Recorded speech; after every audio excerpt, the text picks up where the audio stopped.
Senior Year Sucks by Julie Murphy. Sweetwater, Texas is best known for its energy saving windmills along the I-20 corridor between Fort Worth and Odessa, and for the Sweetwater Rattlesnake Roundup, which is an entire event dedicated to measuring, weighing, milking, decapitating, and skinning snakes. We even have a Miss Snake Charmer pageant where each contestant does all the normal pageant things as well as decapitates a snake.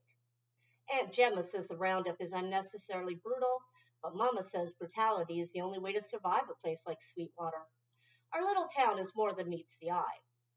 Besides rattlesnakes, the thing we should be most well known for is the thing you'll never know us for, and there's one simple reason. The women of my family are really freaking great at our jobs. We're basically like the people who save the world when the world doesn't even know it's in need of saving. Nuclear warfare, assassinations, hostile aliens from space.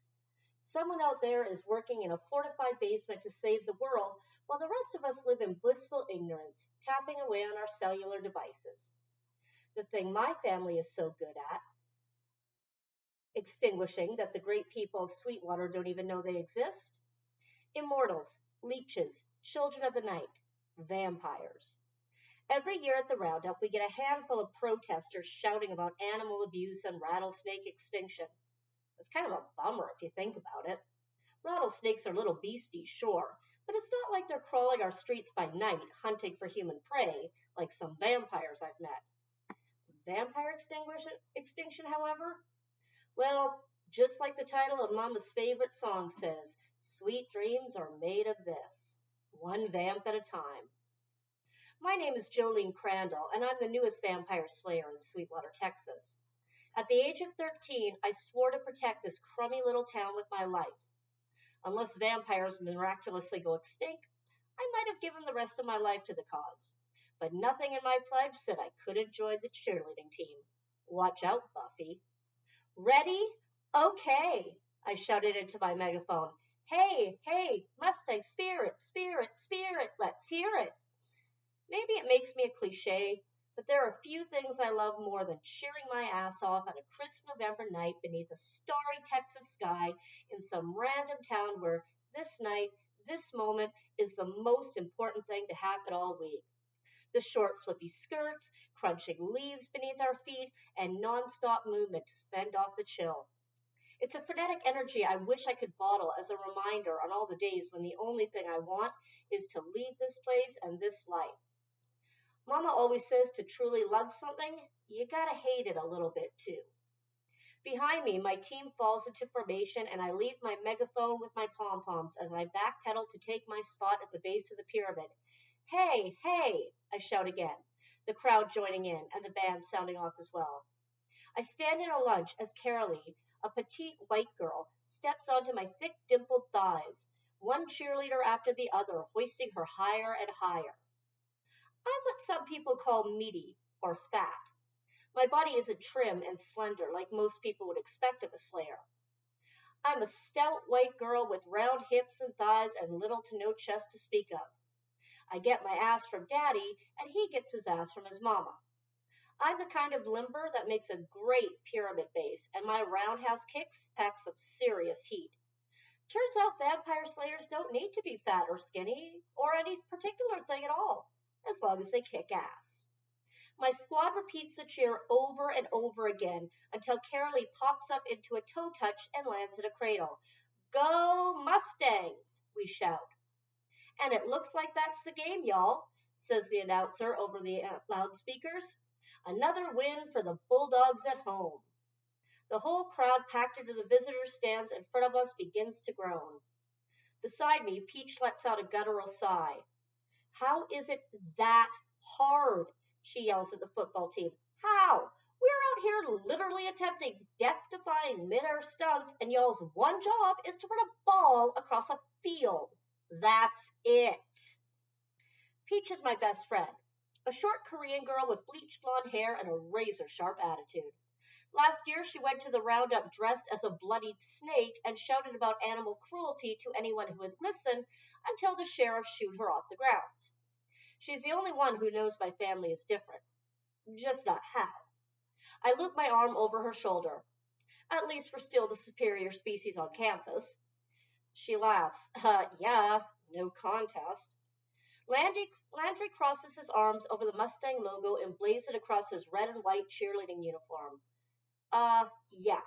I like to think of the Sweetwater football team as our sideshow. Everyone knows these pom-poms are the real crowd pleaser.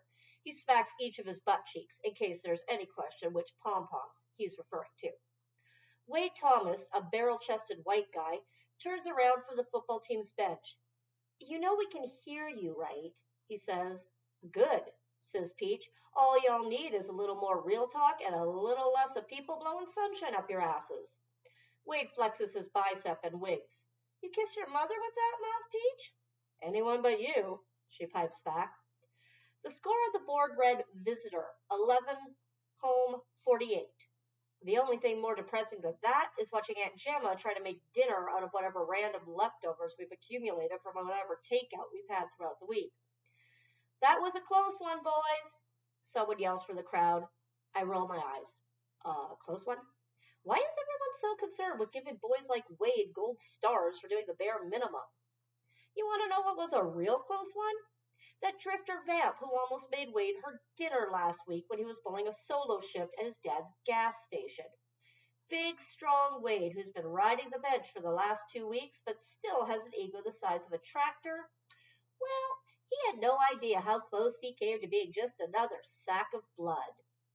It didn't matter that I saved Wade, though, because I didn't kill the drifter, and 3 days later, Aunt Gemma found 3 truck drivers in a ditch on the outskirts of town with their throats ripped out. Let's load it up, y'all, I call out to the rest of my team. Roger that, Cap, Landry says, as a few girls from the opposing team whistle at him. Landry is hot. Not just hot for middle of nowhere, Texas, but real life hot. He's a 6-foot-tall bisexual dreamboat with deep brown skin and tight, smooth cornrow braids. The whole world has eyes for him, but lately he's only got eyes for Peach. If only she'd notice. We all gather up our signs, pom-poms, and gym bags. On the bus, I pull on my sweatpants under my skirt and yank my hoodie over my head. Hey, Carolee, I shout into the dark bus. Great job on that toe touch. Yeah, a few other people chime in. Thanks, y'all, says her tiny freshman voice from the back of the bus. Ms. Garza, our faculty sponsor, boards the bus last with a romance novel tucked under her arm. All right, Miss Rhodes, she says to our bus driver, let's get going. Miss Garza settles into the front row with her reading light and book as we rumble down the road. I sit with a bench to myself while Peach and Landry settle in across the aisle from me, the two of them huddled over Peach's cell phone, watching their favorite beauty guru vlogger unload the details of her very messy and very public breakup. I'll never know what it feels like to not know that vampires exist and should be feared, but moments like this are the closest I come to the sweet relief of ignorance. In this bus, I'm not responsible for the lives of everyone in a 10-mile radius. In this bus, we're speeding down the road faster than any vampire can move.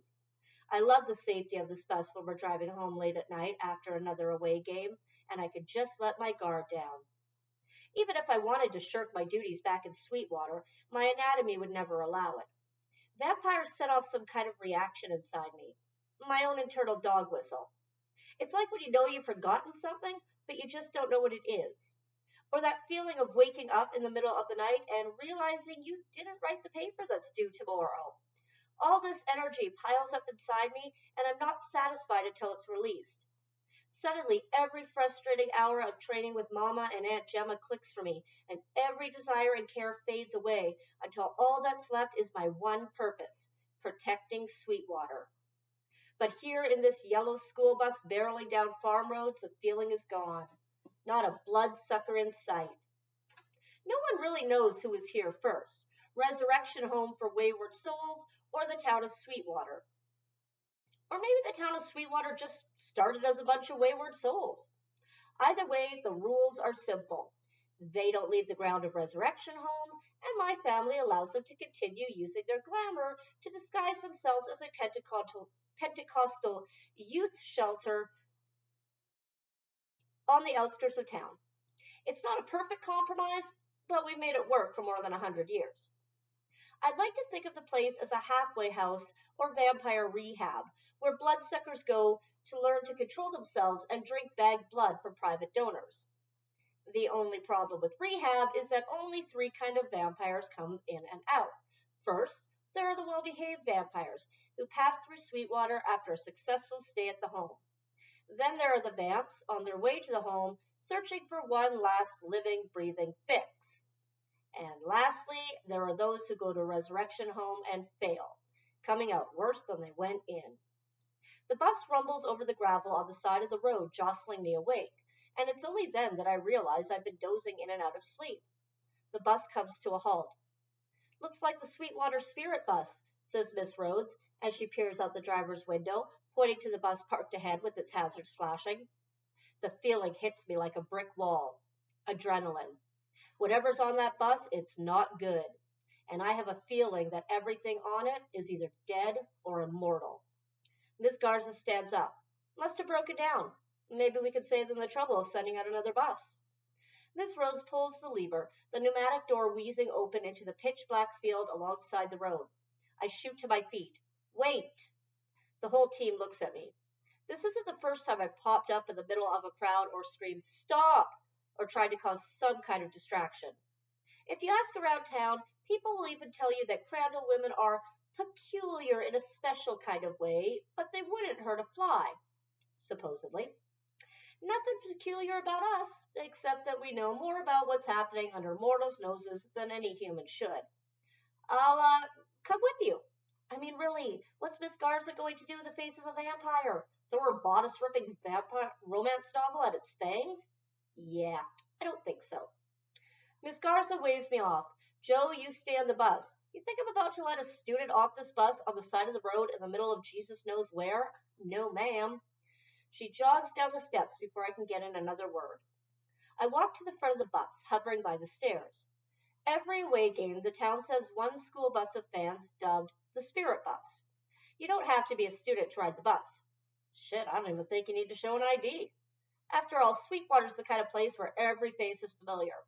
So basically, anyone or anything could be on that bus. Back it up, you heard the teacher, lady, says Miss Rhodes. Yeah, I mutter. Let's hope I'm faster than whatever's waiting for me in the bus. I watch as she stalks up the side of the road, my breath held. If we were just a little closer, our headlights might stretch far enough for me to see what the hell is on that bus. It's too quiet. That's the thing about people. Where there's people, there's noise. Vampires, though, their lives stretch over such long spans of time that they crave the things that make time pass. Quiet, dark. For people, there really is safety in numbers. Hint, hint, Miss Garza. As Miss Garza knocks on the door to the other bus, I tune out every noise around me and focus in on her.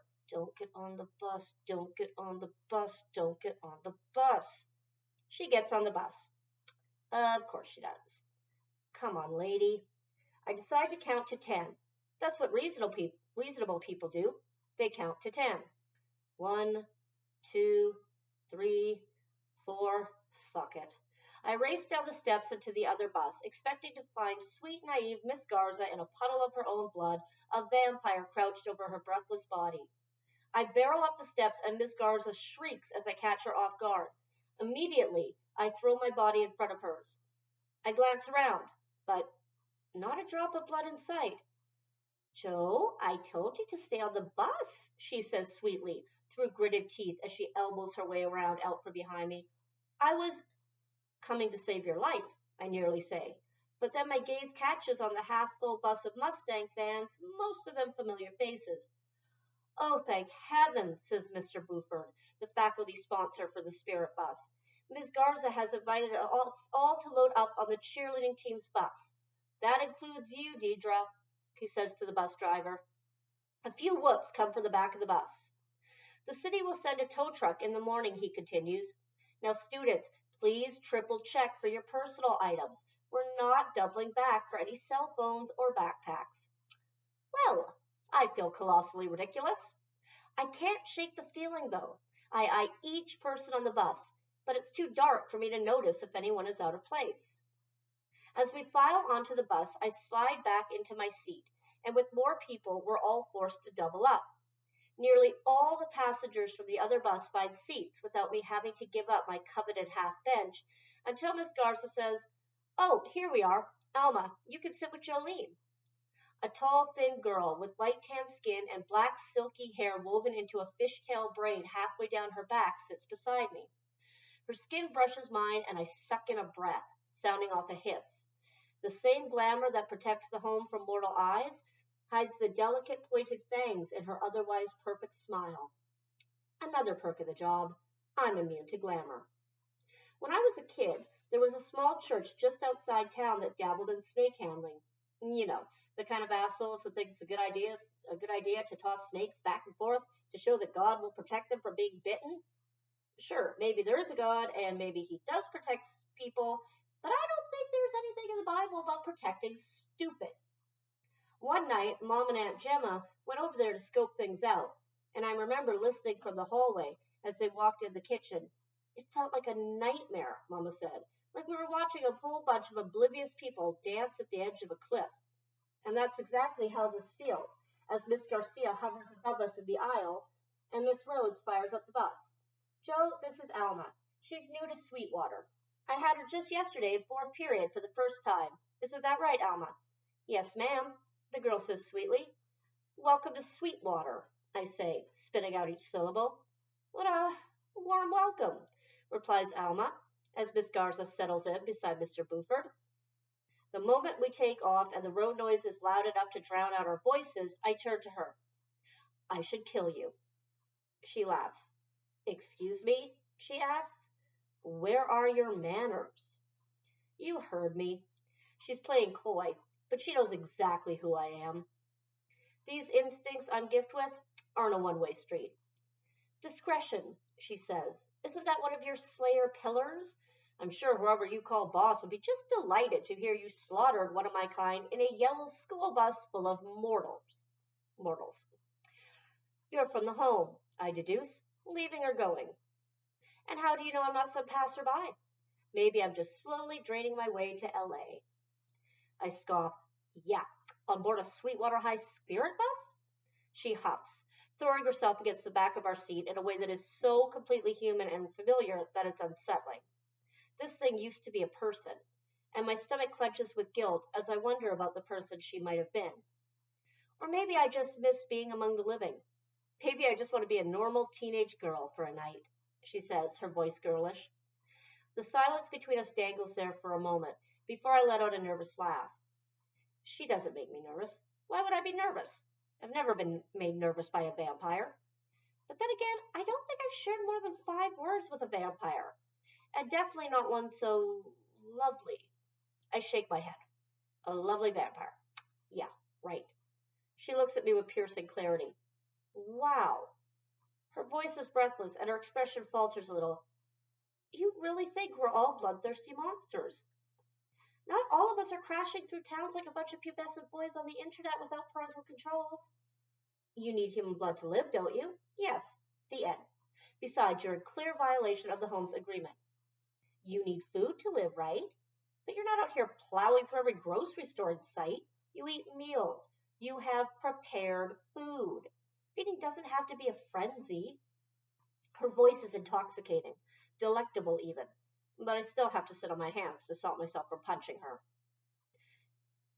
You're not the only one who wants to be a normal teenage girl, I offer, my guard slowly yielding.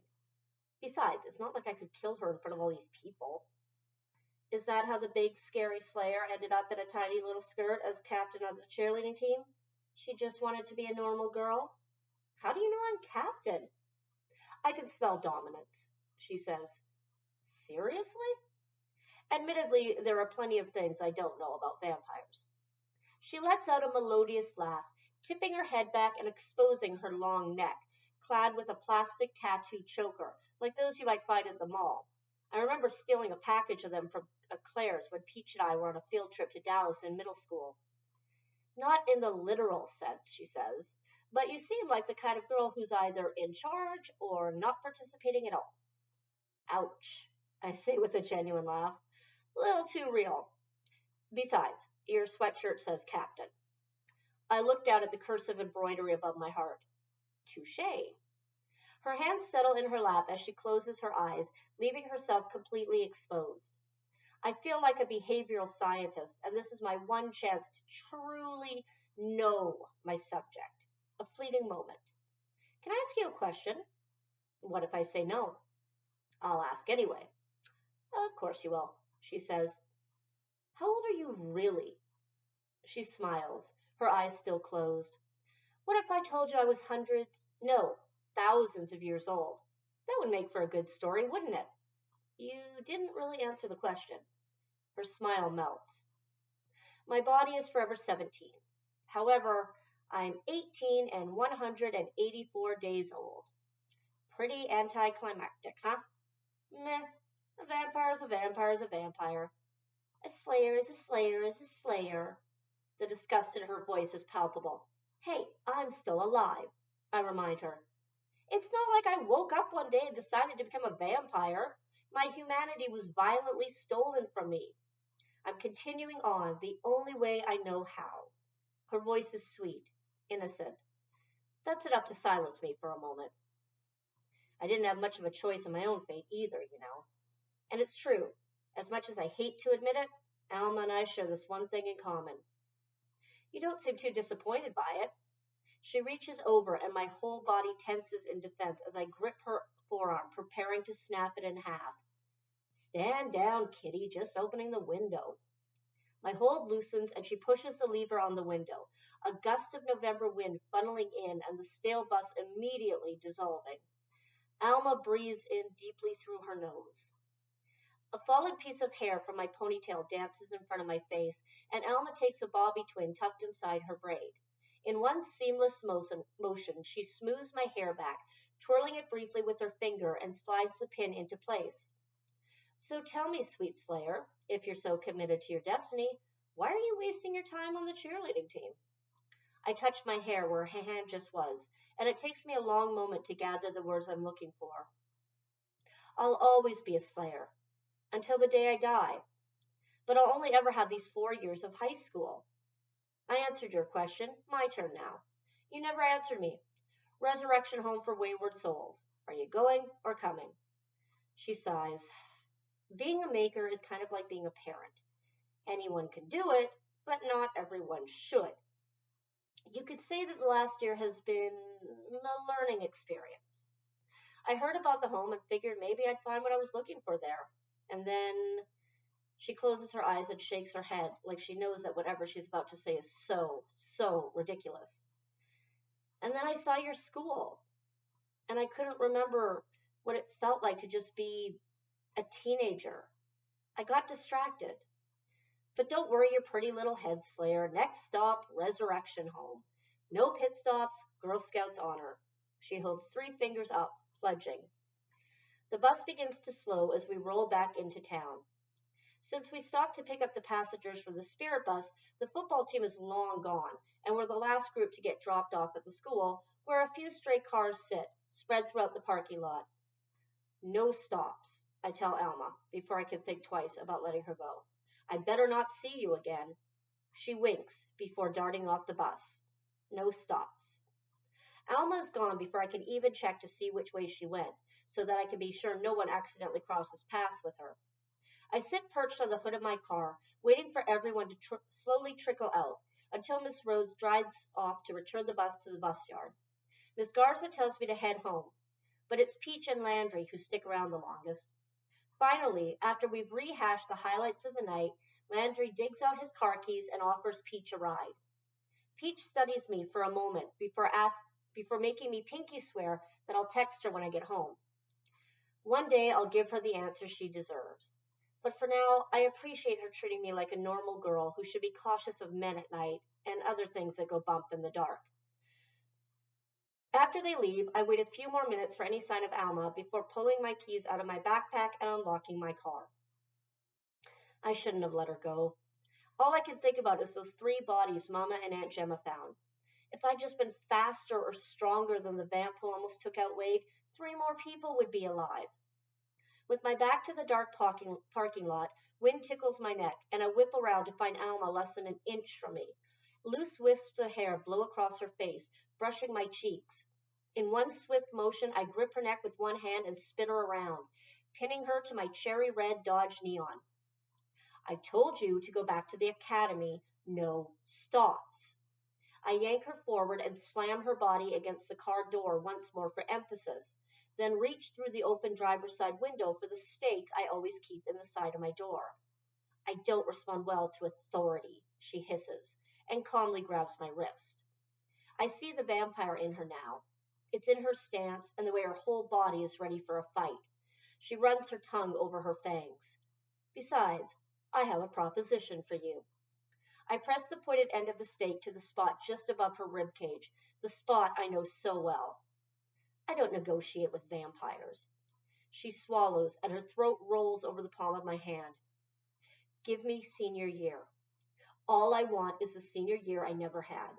The minute I accept my diploma and walk across that stage, I'm gone. If not, I'm fair game. I study her closely, searching for the loophole. Why senior year? Senior year sucks. You've got a whole eternity to relive senior year. Why Sweetwater? You try living an eternity as a high school junior, forever wishing you were a senior. She eyes me playfully, like I'm about to shove a chunk of wood through her not so beating heart. Sorry, like I'm not about to shove a chunk of wood through her not so beating heart. Well, that does sound awful, I guess. Besides, I like it here. I like the people. My grip on her throat tightens, and for the first time, her eyes widen with discomfort. When I walk through the gates of the resurrection home, I know I'll change. Everything will change. I still feel human now, but once I'm there, among my own kind, I won't be the same. I want to do this while I can still appreciate it. And if I get wind of any vampire stepping out of line, you'll be my first call. If you touch a single living human before graduation, my word is null and void. She rolls her eyes. Fine. How will you get blood? The same way I have for the last year and a half. Blood banks. We only have one blood bank in Sweetwater. She'll have to be discreet. Senior year, she says again. That's all I want. There's so much to consider, but Alma's words ring in my ears. My humanity was violently stolen from me. I'm continuing on the only way I know how. If a slayer had been around to save Alma, she'd be a normal high school senior right now and none the wiser, like Peach or Landry. I let go of her throat and pull away the stake. Her whole body sags against my car. My fist tightens around the stake as I hold out my other hand to shake on it. This is going to be a shit show. Alma takes my hand, but instead of shaking on our deal, she pulls me to her, our lips so close I can taste her cherry lip gloss. I'd rather kiss on it. My lips brush hers, and within seconds, I'm using my hips to pin her to my car for completely different reasons than I did just moments ago. Her hands grip my waist, using my cheer skirt to pull me even closer. Inside me, endorphins sound off like pop rocks in a bottle of Coke, like a perfectly timed cheer on a crisp night. Turns out kissing a vampire can feel just as good as slaying one. The Slayer, or when we say vampire, you say slayer, by Zoraida Cordova and Natalie C. Parker. Like the Vampire Slayer has seen many iterations over time, from Van Helsing to Buffy Summers to Blade. While there are many ways to kill a vampire, the Slayer is the vampire's human counterpart, the balance to its supernatural strength, speed, and senses. The Slayer, whether supernaturally chosen or not, has learned the vampire's secrets and knows how to stand in their way or stake them dead, whichever the case may be. They aren't always cheerleaders, but they do tend to be thin, or vibrantly muscled, cisgender, able-bodied people. In Julie's story, we travel to high school, where a fat Slayer girl meets her match in more ways than one. And it's that beautiful tension between vampire and Slayer that makes their relationship to die for. Which chosen one are you? Vampire or Slayer?